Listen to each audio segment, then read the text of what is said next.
Welcome to Data Driven Football. I'm your host, Adrian, and we'll be talking about Real Madrid versus Arsenal. Real Madrid versus Arsenal in the Champions League quarterfinals. Here's what makes this matchup so interesting. So get this, Real Madrid and Arsenal are finally meeting again after almost 20 years. The last time they played was in 2006 when Thierry Henry scored that crazy solo goal at the Bernabeu.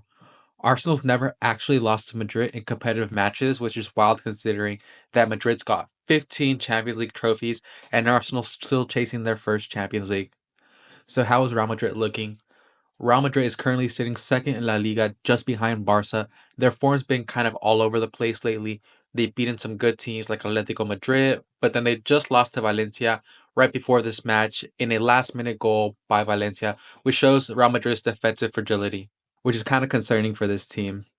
Real Madrid are the kings of Champions League, but they have been struggling this season. They had to go through a penalty shootout against Atletico Madrid in the round of 16, which show that they can handle pressure, but they've also lost to teams like Lille and Liverpool in the group stage, which is kind of contrary to being the strongest team in the Champions League.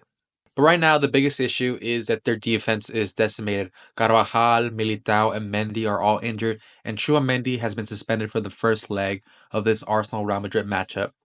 But on the good news, they have Courtois back in goal, which is huge for them. Courtois has some amazing games in Champions League. He thrives under pressure, so it's good to know that we have him protecting the goal. Oh, and also get this. There's 6 players on yellow cards who can miss a second leg if they get booked again. So they have to walk a tightrope against this really physical Arsenal team. But what's up with Arsenal? Arsenal is actually looking pretty solid right now. They're second in the Premier League behind Liverpool, and they've been pretty consistent. I mean, they drew against Everton in the last match, but before that, they were beating teams like Chelsea. The thing that was really impressive has been their last Champions League match. They absolutely destroyed PSV in a 9-3 aggregate, scoring a ridiculous 7-1 away win in that first leg.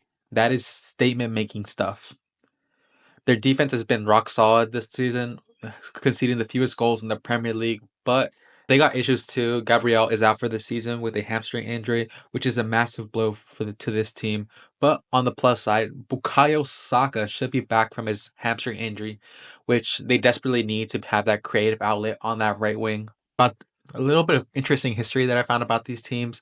This is actually really interesting. Arsenal and Real Madrid have only played each other twice in official competitions. In the 2006 Champions League round of 16, Arsenal won 1-0 at the Bernabeu, and then they drew 0-0 at home, in which they went through. Another cool thing is no Real Madrid player has ever scored against Arsenal in a competitive match, which is crazy.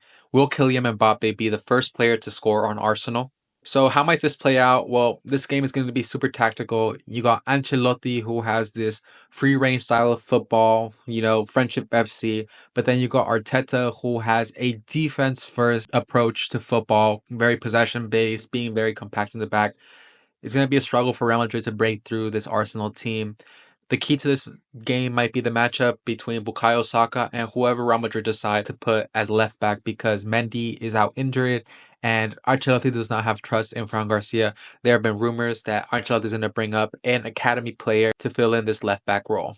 But then there's Madrid with their attack. They have Mbappé, Vinicius Jr., and Rodrygo going against Arsenal defense without Gabriel. That's going to be really fascinating. I wonder if they're going to be able to tear apart this Arsenal defense, which has been super, super good this season, actually. A lot of the pundits and people are saying that this is going to be a really tight game. A lot of people are saying that they're going to draw the first leg, and that wouldn't surprise me. Arsenal plays extremely defensive football, and Real Madrid are probably going to have a breakthrough with either Vinicius, Mbappe, or Rodrygo being able to score one goal. That's the beautiful thing about Real Madrid. They have that individual skill that can make or break games, and I think that's what's going to happen in this game. Real Madrid has that Champions League DNA and always find a way to win during this competition.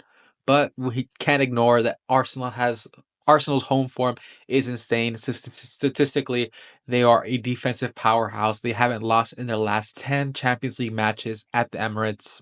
I mean, look at some of these stats. Real Madrid's attacking stats are insanely ridiculous. They scored 63 goals in La Liga, with Mbappe bagging 22 of them. And in the Champions League, they've scored 28 goals. But it's important to note that they've conceded 17 and then only have been able to keep one clean sheet in 12 games. Arsenal, on the other hand, have a strong ass defense. They just conceded 26 goals in the league, and only 6 in the last 10 Champions League matches. And the managers have been saying some interesting stuff. Ancelotti has been super respectful, calling Arsenal a very complete team and praising Arteta for doing a fantastic job at Arsenal. Meanwhile, Arteta is calling this the biggest game of his managerial career, and he is urging his fans at the Emirates to create an amazing, special atmosphere. A lot of stakes going on this game. This game is going to be crazy. My prediction is I think the first leg is going to be really tight, but I think Real Madrid are going to win 1-0. Arsenal will always be strong at home, but Madrid will always find a way to win in the Champions League. What's going to be really interesting is that second leg at the Bernabeu. That's where things are going to get really interesting. Arsenal are better off losing against Real Madrid in the Champions League.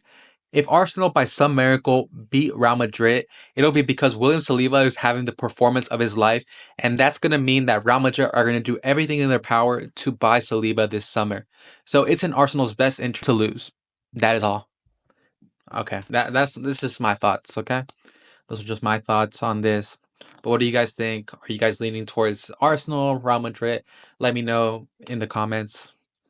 But it's gonna be a really interesting game. I'm excited to watch it.